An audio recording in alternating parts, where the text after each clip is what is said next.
morning.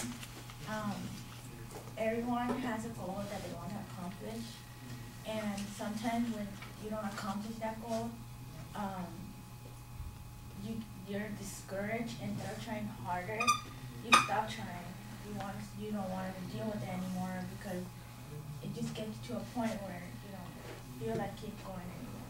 So my quote is, "Victory has 100 memories, but defeat has a mission." And I want to talk about 2 points from my experience. And the first one is, fitness. I have a goal in fitness, and I want to look good, But sometimes I don't see results, and it makes me discouraged from where I want to be. And then I just feel like giving up. I just feel like, okay, I'm done with it, instead of actually like, okay, I'm going to try harder, and I'm going to accomplish my goal. And another one is my classes. If you're doing better in your class and you're like, I do everything, why can't I get this right? And it just brings you down, and you just feel numb, like you just want to stop going to school and just give up. But it just puts you in a place where you're just numb. You're just there, you just like forget everything. But if you actually do accomplish the class, that successfulness that you get, it kind of pumps you up also. Like, okay, well, you know what, I can do this, then I can do that. Because you remember, and that memory is still there, and it helps you out.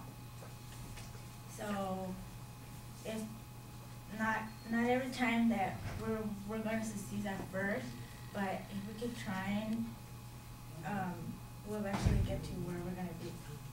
Thank you.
All right, Alejandra, I think you did an okay job with the opening. I guess you agree with the quote. That seems to be the point of view that you're taking. There's a partial setup of what the structure is going to be. I think it could be a little bit more complete.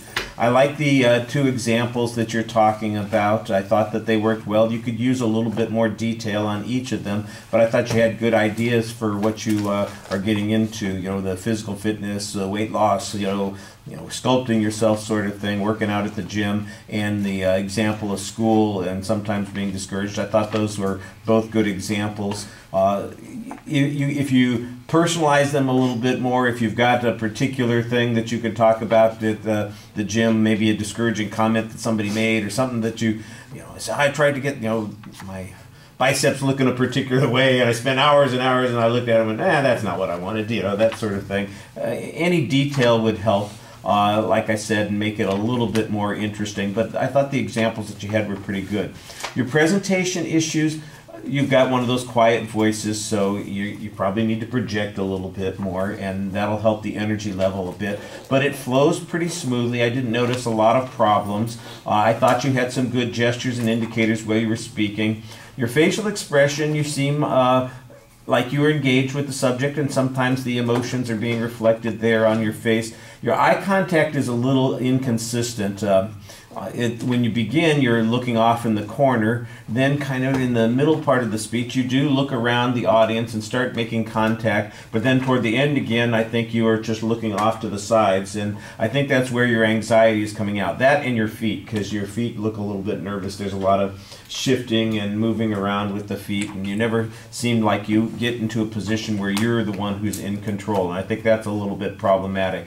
I did think that you made an attempt at the end of the speech also to kind of come back and make the point and remind us what it was that you were trying to say, and that's a good way to finish. All right, thank you.